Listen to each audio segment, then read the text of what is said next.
नमस्कार। आज हम एक बहुत ही मजेदार सफर पर चलने वाले हैं। हम भारत की हजारों साल पुरानी जड़ों और उसके आज के आधुनिक चेहरे के बीच का रिश्ता समझेंगे। चलिए देखते हैं कि कैसे भारत का अतीत आज भी इसके वर्तमान में सांस ले रहा है। तो चलिए सीधे एक बड़े सवाल से ही शुरुआत करते हैं। सोचिए, एक तरफ नालंदा था जहां दुनिया भर से 10,000 छात्र पढ़ने आते थे, और आज हमारे आईआईटीज हैं जहां पहुंचने का सपना दुनिया का बेस्ट टैलेंट देखता है। तो ये क्या है? क्या ये सिर्फ एक इत्तेफाक है या फिर कोई हजारों साल पुरानी कड़ी है जो आज भी जुड़ी हुई है? बस यही सवाल है जो आज हम समझने की कोशिश करेंगे। तो इस सवाल का जवाब ढूंढने के लिए सबसे पहले बात करते हैं ज्ञान की। हमारी ज्ञान की परंपरा हजारों सालों में कैसे बदली है। चलिए गुरुकुल से शुरू करके मूक्स तक का सफर देखते हैं। यहाँ देखिए, ये कितना कमाल का है। हम सचमुच अतीत से आज तक एक सीधी लकीर खींच सकते हैं। देखिए, एक जमाने में हमारे पास तक्षशिला और नालंदा जैसे ज्ञान के महारथी थे, जहाँ 27 से ज्यादा सब्जेक्ट्स पढ़ाए जाते थे। और आज हमारे पास आईआईटीज, आईआईएम्स हैं जो दुनिया में इनोवेशन का झंडा गाड़ रहे हैं। तब भी दुनिया भर से लोग आते थे, चीन और ग्रीस से, और आज भी 10 लाख से ज्यादा विदेशी छात्र यहाँ पढ़ने आ रहे हैं। तो पैटर्न तो बिल्कुल साफ है ना? और अगर किसी को शक हो कि उस जमाने में ज्ञान का पैमाना कितना बड़ा था, तो जरा ये नंबर देखिए, 90 लाख। जी हाँ, नालंदा की लाइब्रेरी में 90 लाख हाथ से लिखी पांडुलिपियां थीं। मतलब ये सिर्फ एक यूनिवर्सिटी नहीं थी, ये उस वक्त का, कह सकते हैं, दुनिया का सबसे बड़ा नॉलेज सेंटर था। अच्छा, तो ये तो हुई ज्ञान की बात। अब ज्ञान से आगे बढ़ते हैं और देखते हैं भारत की आर्थिक कहानी को। वो क्या चीजें थीं जो तब भी और आज भी भारत को एक आर्थिक शक्ति बनाती हैं। ये टाइमलाइन देखिए, ये अपने आप में एक पूरी कहानी कहती है। मतलब सोचिए, 300 ईसा पूर्व में चाणक्य अर्थशास्त्र लिख रहे थे, यानी इकोनॉमी को कैसे चलाना है इसके नियम बना रहे थे। और उसका असर देखिए, पहली सदी तक भारत दुनिया की 1/3 जीडीपी बना रहा था। और फिर हजारों साल बाद 1991 में इकोनॉमी खुली, और आज हम दुनिया की 5वीं सबसे बड़ी, $4 ट्रिलियन से भी बड़ी अर्थव्यवस्था हैं। क्या कमाल का सफर है ना?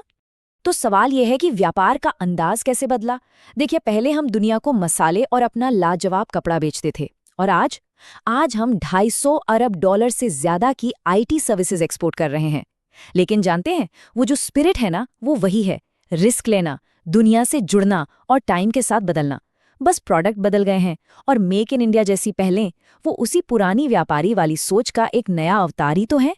चलिए अब पैसे और पढ़ाई की दुनिया से थोड़ा हटकर उन चीजों की बात करते हैं जो किसी भी समाज की आत्मा होती हैं, उसके मूल्य। वो कौन से पुराने विचार हैं, कौन से धागे हैं जो आज भी आधुनिक भारत को एक साथ बांधे हुए हैं। और इसमें सबसे पहले जिक्र आता है इस एक मंत्र का, वसुधैव कुटुंबकम। ये शायद भारत का दुनिया को दिया सबसे बड़ा तोहफा है। ये सोच कि सारी दुनिया एक ही परिवार है, ये सिर्फ कहने की बात नहीं है, ये दुनिया को देखने का एक नजरिया है। और ऐसा नहीं है कि ये बस पुरानी किताबों की बात है। इस सोच की गूंज हमें आज भी सुनाई देती है। जब भारत G20 जैसे बड़े बड़े ग्लोबल मंचों पर लीडरशिप लेता है और सबको साथ लाने की बात करता है, तो असल में वो इसी वसुदैव कुटुंबकम वाली भावना को ही तो जी रहा होता है। ये देखिए, यही तो है वो निरंतरता। समाज की बनावट भी तो बदली है। देखिए, प्राचीन काल में धर्म की एक अवधारणा थी। मतलब समाज में हर किसी का एक कर्तव्य होता था, एक भूमिका होती थी। और तब भी बौद्ध, जैन और वैदिक सब परंपराएं साथ साथ फल फूल रही थीं। और आज हम एक संवैधानिक रूप से सेक्युलर देश हैं, जहां 6 से ज्यादा बड़े धर्म एक साथ रहते हैं। और वो जो समानता का विचार है, वो भी आगे बढ़ा है। जैसे कि महिलाओं को राजनीति में 33% आरक्षण देना, ये उसी दिशा में आज का एक मजबूत कदम है। तो ठीक है, हमने ज्ञान, अर्थव्यवस्था और मूल्यों की बात की। अब इन सब धागों को एक साथ जोड़कर देखते हैं, आखिर भारत की इस विरासत का असली मतलब क्या निकलता है। ये टेबल मुझे लगता है पूरी कहानी का सार बता देती है। देखिए, इकोनॉमी में हम तब भी एक पावर थे, आज भी हैं। लेकिन हाँ, अमीर गरीब का फासला तब भी एक चुनौती थी और आज भी है। शिक्षा में हम गुरुकुल से ग्लोबल टेक हब बन गए, पर बच्चों का स्कूल बीच में छोड़ देना आज भी एक बड़ी समस्या है।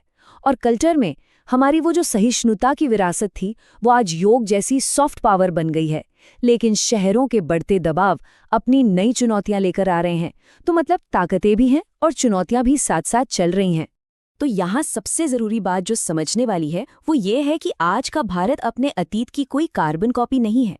ये है उसकी पुनर्कल्पना, एक री इमेजिनेशन। मतलब नींव वही पुरानी और मजबूत है, लेकिन उस पर इमारत आज की जमाने की बिल्कुल नई और क्रिएटिव बन रही है। नालंदा का जो जज्बा था वो अब आईआईटीज में दिखता है, और चाणक्य के जो सिद्धांत थे वो आज डिजिटल इंडिया को चलाने में मदद कर रहे हैं।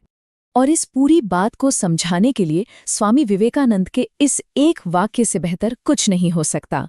पुरातनम नवीनम प्रति प्रकाशते, मतलब पुराना नए की ओर रोशनी फेंकता है, उसे रास्ता दिखाता है। अतीत भविष्य का दुश्मन नहीं है, बल्कि उसका मार्गदर्शक है। और जाने से पहले मैं एक सवाल के साथ सबको छोड़ना चाहूंगा। जरा सोचिएगा इस पर। आज हम आर्टिफिशियल इंटेलिजेंस की बात करते हैं, जो पैटर्न को पहचान कर भविष्य का अंदाजा लगाता है। तो क्या ये एआई किसी तरह से हमारी उस प्राचीन ज्योतिष विद्या का ही एक नया तार्किक रूप है, जो तारों के पैटर्न को देखकर भविष्य बताने की कोशिश करती थी? इस पर सोचिएगा जरूर। धन्यवाद।